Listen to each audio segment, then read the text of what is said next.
Hello दोस्तों, Hindi crime podcast में आपका स्वागत है। अगर आपको सस्पेंस और मिस्ट्री वाली स्टोरीज पसंद हैं, तो लाइक कीजिए और सब्सक्राइब करना मत भूलिए। आज हम बात करेंगे एक ऐसी मिस्टीरियस कहानी की जिसमें एविडेंस तो बहुत थे, पर उनका मतलब कोई नहीं समझ पाया। ये कहानी है डेविड लुइस की। साल था 1993 और डेविड टेक्सास के आमेरेलो शहर में एक सक्सेसफुल लॉयर थे। अपनी वाइफ कैरन और 9 साल की बेटी के साथ एक खुशहाल जिंदगी जी रहे थे। एक डिवोटेड हस्बैंड और लविंग फादर जिनका फ्री टाइम चैरिटी के कामों में जाता था। 28 जनवरी को कैरन और उनकी बेटी ने वीकेंड शॉपिंग के लिए डैलस जाने का प्लान बनाया। डेविड, जो हमेशा उनके साथ जाते थे, इस बार घर पर रुक गए। क्यों? क्योंकि उन्हें संडे को सुपर बोल मिस नहीं करना था। तो बीवी और बेटी डैलस निकल गए और डेविड अकेले घर पर।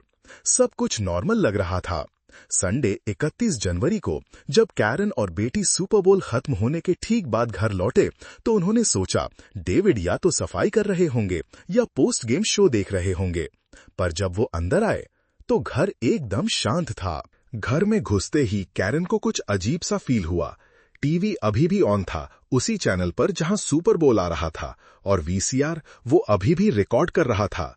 डेविड को बड़े स्पोर्ट्स गेम्स रिकॉर्ड करके दोबारा देखने की आदत थी, तो रिकॉर्ड ऑन होना अजीब नहीं था, पर गेम तो कब का खत्म हो चुका था।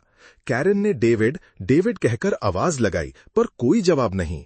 वो ज्यादा परेशान नहीं हुई, सोचा शायद किसी दोस्त के घर गेम देखने चले गए होंगे। फिर वो किचन में गई और वहां अजीब चीजें बढ़ती गईं। फ्रिज खोला तो एक प्लेट में 2 ताजे बने हुए टर्की सैंडविचेस रखे थे, बिल्कुल वैसे जैसे डेविड बनाते थे। सोचो जरा, सैंडविच बनाकर कौन फ्रिज में रख देता है। फ्रिज बंद करके जैसे ही कैरन पलटी, काउंटर पर डेविड की वेडिंग रिंग और उनकी वॉच रखी हुई थी। अब टेंशन बढ़ने लगी, लेकिन घर में ना कोई जबरदस्ती घुसने के निशान थे, ना चोरी का कोई साइन। इसलिए कैरन ने खुद को समझाया कि डेविड जल्दी ही आ जाएंगे, और वो उनका वेट करते करते सो गई। लेकिन अगली सुबह तक डेविड घर नहीं लौटे। अब कैरन का दिल घबरा गया और वो सीधा पुलिस स्टेशन पहुंची। पुलिस ने इन्वेस्टिगेशन शुरू की और 24 घंटे के अंदर ही उन्हें डेविड की कार मिल गई। कार शहर के डाउनटाउन एरिया में कोर्ट हाउस के पास लावारिस खड़ी थी। कार के फ्लोर मैट के नीचे उन्हें डेविड की कार कीज और घर की चाबियां मिली। कार के अंदर उनका chequebook, credit cards, driver's licence, सब कुछ अपनी जगह पर था। जब पुलिस ने उनके बैंक अकाउंट चेक किए, तो पता चला कि हाल ही में उनके फैमिली अकाउंट में $5000 डिपॉजिट हुए थे, और उन्होंने 2 प्लेन टिकट्स भी खरीदे थे, एक लॉस एंजलिस से डैलस और दूसरा डैलस से एमरीलो। पर यह साफ नहीं था कि उन्होंने ये टिकट्स यूज किए या नहीं।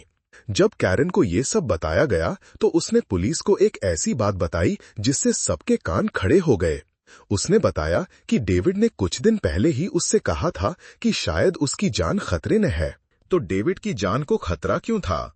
कैरन ने बताया कि डेविड को उसी महीने डैलस में एक केस के सिलसिले में डेपोजिशन यानी कि ऑफिशियल बयान देना था। ये केस उनकी पुरानी लॉ फर्म और एक बहुत अमीर क्लाइंट के बीच कॉन्फ्लिक्ट ऑफ इंटरेस्ट का था। डेविड पर बहुत प्रेशर डाला जा रहा था कि वो अपनी पुरानी फर्म की गलतियों पर पर्दा डाले, उन्हें छुपाए। लेकिन डेविड एक ईमानदार आदमी था। उसने अपने परिवार को साफ साफ कह दिया था, मैं सच कहूंगा, चाहे उससे किसी को भी नुकसान हो। डेविड जानते थे कि सच बोलने का अंजाम बुरा हो सकता है, और उनकी पीठ पर एक बड़ा टारगेट बन गया है। पुलिस को ये इन्फॉर्मेशन बहुत इंट्रीगिंग लगी, पर यह सिर्फ एक थ्योरी थी, कोई सबूत नहीं था कि कोई डेविड को छुप कर आना चाहता है। 11 महीने बीत गए। पुलिस ने बहुत कोशिश की, पर कोई नया लीड नहीं मिला। आखिरकार पुलिस ने केस बंद कर दिया, ये कहकर कि डेविड अपनी मर्जी से घर छोड़कर गए हैं, कोई फाउल प्ले नहीं हुआ। 11 साल, पूरे 11 साल तक डेविड लुइस बस एक मिसिंग पर्सन फाइल में बंद होकर रह गए। उनका परिवार इस सच के साथ जीना सीख रहा था कि वो शायद कभी वापस नहीं आएंगे। फिर साल 2004 में एक दिन वॉशिंगटन स्टेट का एक स्टेट ट्रूपर इंटरनेट पर अनसॉल्व्ड मिस्ट्रीज के बारे में रिसर्च कर रहा था। अचानक उसकी नजर डेविड लुइस की एक तस्वीर पर पड़ी, और तस्वीर देखते ही वो चौंक गया। उसे वो चेहरा बिल्कुल एक unidentified hit and run victim जैसा लगा, जिसका केस उसने 1993 में हैंडल किया था। उसने फटाक से उस पुराने हिट एंड रन केस की डिटेल्स निकाली। पता चला कि उस जॉन डो का एक्सीडेंट डेविड के गायब होने के ठीक अगले दिन हुआ था। सोचो जरा, डेविड एमोरिलो टेक्सास से गायब हुए और ये बॉडी 1600 माइल्स दूर वॉशिंगटन में मिली। इतने फासले के बावजूद उस ट्रूपर को पूरा यकीन था कि ये जॉन डो कोई और नहीं, डेविड लुइस ही है। इवेंचुअली डीएनए टेस्ट ने ये कंफर्म कर दिया, वो लाश डेविड लुइस की ही थी। मिस्ट्री का एक हिस्सा तो सॉल्व हो गया था, पर असली मिस्ट्री तो अब शुरू हुई थी। ये तो पता चल गया कि डेविड लुइस कहाँ गए, पर यह नहीं पता चला कि वो वहां क्यों गए। वो वॉशिंगटन क्यों गए, एक ऐसी जगह जहां उनका कोई रिश्तेदार या दोस्त नहीं था। और सबसे बड़ा सवाल, अगर डेविड ने सुपर बोल की रात को वीसीआर का रिकॉर्ड बटन दबाया था, तो इसका मतलब उनके पास 1600 माइल्स दूर वॉशिंगटन पहुंचने के लिए 24 घंटे से भी कम का टाइम था, वो भी बिना अपनी कार के। वो वहां कैसे पहुंचे? और जब उनका एक्सीडेंट हुआ तो वो सिर से पांव तक मिलिट्री क्लोथिंग में क्यों थे?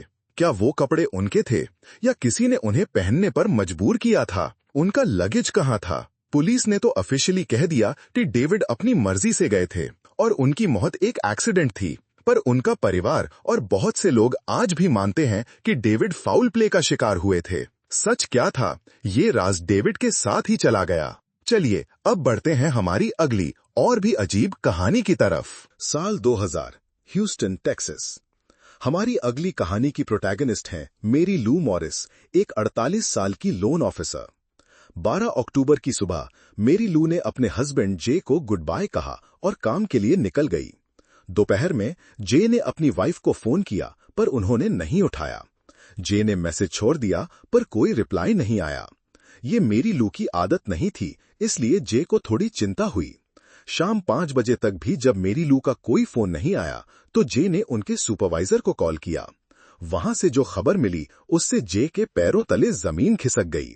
सुपरवाइजर ने बताया कि मेरी लू आज काम पर आई ही नहीं थी। जे समझ गया कि कुछ बहुत गड़बड़ है और उसने फौरन पुलिस को कॉल किया। पुलिस उन्हें ढूंढना शुरू करती, उससे पहले ही स्टेशन पर एक कॉल आया। एक एटीवी राइडर का कॉल था जो मेरी लू के घर से 3 मील दूर एक सड़क पर था। उसने पुलिस को बताया कि उसे एक जलती हुई, सुलगती हुई कार दिखी है और ड्राइवर सीट पर एक लाश है। पुलिस जब उस जगह पर पहुंची तो लाश इतनी बुरी तरह जल चुकी थी कि पहचान करना नामुमकिन था। लेकिन उन्हें दांत का एक टुकड़ा मिला, जिससे कंफर्म हुआ कि ये मैरी लू मॉरिस ही हैं। इन्वेस्टिगेशन में जल्दी ही पता चल गया कि ये एक होमिसाइड है। किलर ने इसे एक सेल्फ इन्फ्लिक्टेड केस यानी सुसाइड जैसा दिखाने की कोशिश की थी। मैरी लू और कार पर पेट्रोल छिड़ककर आग लगाई गई थी, लेकिन आग इतनी भयानक थी कि कॉज ऑफ डेथ पता नहीं चल पाया। ये क्लियर नहीं था कि उन्हें पहले मारा गया और फिर कार में जलाया गया या उन्हें जिंदा जलाया गया था। मैरी लू की कीमती चीजें कार में ही थीं, पर एक चीज गायब थी, उनकी वेडिंग रिंग। पर कहानी में ट्विस्ट अभी बाकी था। मैरी लू की मौत के अगले दिन ह्यूस्टन के एक लोकल न्यूज़पेपर को एक अनोनिमस कॉल आया। कॉल करने वाले ने सिर्फ इतना कहा, मैरी लू की मौत एक एक्सीडेंट थी, और फोन काट दिया। कॉल ट्रेस नहीं हो पाया। एक अनजान मौत और एक अनजान फोन कॉल, पर ह्यूस्टन में उसी नाम की एक और औरत की जिंदगी में एक अलग ही तूफान आने वाला था। उसी शहर में एक और मैरी मॉरिस रहती थीं, 39 साल की मैरी मैकगिनेस मॉरिस। वो एक सक्सेसफुल नर्स प्रैक्टिशनर थी। अपने क्लिनिक में सबके साथ उसकी बनती थी, सिवाय एक आदमी के, ड्वेन यंग, एक नया मेल नर्स। ड्वेन के आने के बाद से मैरी बहुत अनकंफर्टेबल फील कर रही थी। एक दिन जब मैरी अपनी डेस्क पर लौटी तो उसने देखा कि उसके फैमिली फोटोज पलट कर रखे हुए थे और डेस्क के बीच में एक कागज पर लिखा था, डेथ टू हर, उसकी मौत हो। मैरी समझ गई ये काम ड्वेन का ही है, पर उसके पास कोई सबूत नहीं था। उस रात उसने अपने हस्बैंड माइक को सब बताया और कहा, मुझे काम पर सेफ फील नहीं होता। उसने अपने हस्बैंड से गन चलाना सीखा और एक पिस्टल अपनी कार की ड्राइवर सीट के नीचे छुपा ली, जस्ट इन केस। फिर आई 16 अक्टूबर की शाम, मैरी लू की मौत के 4 दिन बाद। मैरी मैकगिनेस काम के बाद एक ड्रग स्टोर में थी। जैसे ही वो अंदर गई, उसने नोटिस किया कि स्टोर के दूसरे कोने में एक अजीब आदमी उसे लगातार घूर रहा है। वो डर गई। स्टोर में उस अनजान आदमी को देखकर मैरी मैकगिनेस इतना डर गई कि उसने फौरन अपनी बेस्ट फ्रेंड लॉरी को कॉल किया। उसने लॉरी को बताया कि एक अजीब आदमी उसे घूर रहा है और वो क्या करे। लॉरी ने कहा, वेट करो, उसके जाने के बाद निकलना। पर वो आदमी वहां से हिला ही नहीं, बस खड़ा मैरी को देखता रहा। आखिरकार मैरी ने हिम्मत करके कहा, मैं अपना सामान लेकर यहां से निकलती हूं। उसने फोन पर कहा कि उसे ऑफिस रुकना है, पर वो जल्द ही घर आ जाएगी। ये कहकर उसने फोन काट दिया। उसने सामान खरीदा, स्टोर से बाहर निकली और ठीक 12 मिनट बाद उसने 911 पर एक फ्रांटिक कॉल किया। वो चीख रही थी, कोई मुझे मारने की कोशिश कर रहा है। ये 911 कॉल इतना डिस्टर्बिंग था कि पुलिस ने उसे कभी पब्लिक नहीं किया। कहते हैं कि टेप पर मैरी पर हो रहे अटैक की आवाजें साफ सुनाई देती हैं। उसी रात मैरी मैगिनिस अपनी कार में मिली, डेड। उनके सर में एक गोली मारी गई थी और ये भी एक स्टेज्ड सीन था। किलर ने उन्हीं की पिस्टल उनके हाथ के पास रख दी थी ताकि ये सुसाइड लगे। उनकी भी कोई कीमती चीज चोरी नहीं हुई थी, पर उनकी उंगली से भी उनकी वेडिंग रिंग गायब थी। अब आम जनता से लेकर पुलिस तक सबके दिमाग में एक ही थ्योरी घूमने लगी। क्या ये एक प्रोफेशनल हिट था जो गलत हो गया? सोच के देखिए, कोइंसिडेंसेस इतने ज्यादा थे कि उन्हें इग्नोर नहीं किया जा सकता था। दोनों का नाम मैरी मॉरिस, दोनों एक ही शहर में रहती थीं, दोनों को कुछ ही दिनों के फासले पर मारा गया, दोनों की मौत को सुसाइड जैसा दिखाने की कोशिश की गई और दोनों की वेडिंग रिंग गायब थी। पता है, प्रोफेशनल हिटमैन रे ये एक कॉमन तरीका होता है, टारगेट की अंगूठी निकाल लेना अपने क्लाइंट को ये सबूत देने के लिए कि काम हो गया है। थ्योरी ये बनी कि असली टारगेट मैरी मैगिनिस मॉरिस थी और पहली वाली मैरी लू मॉरिस को गलती से मार दिया गया। शायद हिटमैन को अपनी गलती का एहसास हुआ और उसने न्यूज़पेपर में फोन करके कहा, इट वॉज एन एक्सीडेंट। और फिर कुछ दिन बाद उसने अपना असली काम पूरा किया। पुलिस ने मैरी मैगिनिस के हस्बैंड माइक पर शक किया। माइक को मैरी पर चीटिंग का शक था और $7 लाख की लाइफ इंश्योरेंस पॉलिसी भी थी, पर उसके खिलाफ कोई सबूत नहीं मिला। वो क्रीपी कोवर्कर ड्वेन, उसे भी रूल आउट कर दिया गया और बस दोनों केसेस आज तक ठंडे बस्ते में पड़े हैं। उनका कातिल आज भी आजाद है। चलिए अब चलते हैं हमारी आखिरी और शायद सबसे अजीब कहानी पर। साल 1996, कनाडा। कहानी है ब्लेयर एडम्स की। ब्लेयर 31 साल का था और एक कंस्ट्रक्शन कंपनी में फोरमैन की अच्छी जॉब करता था। पास्ट में उसे सब्सटेंस अब्यूज की प्रॉब्लम्स थी, पर पिछले 2 साल से उसने अपनी लाइफ को पूरी तरह बदल दिया था। वो एक खुश मिजाज और फ्रेंडली इंसान था जिसका कोई दुश्मन नहीं था। पर उस साल गर्मियों में ब्लेयर अचानक बदलने लगा। उसके मूड स्विंग्स इतने वाइल्ड और फ्रीक्वेंट हो गए कि उसकी मां भी परेशान हो गई। कुछ ही हफ्तों में एक शांत और रिलैक्स्ड इंसान से वो एक हमेशा घबराया हुआ पैरानॉइड आदमी बन गया। वो हमेशा अपने पीछे देखता रहता, जैसे कोई उसका पीछा कर रहा हो।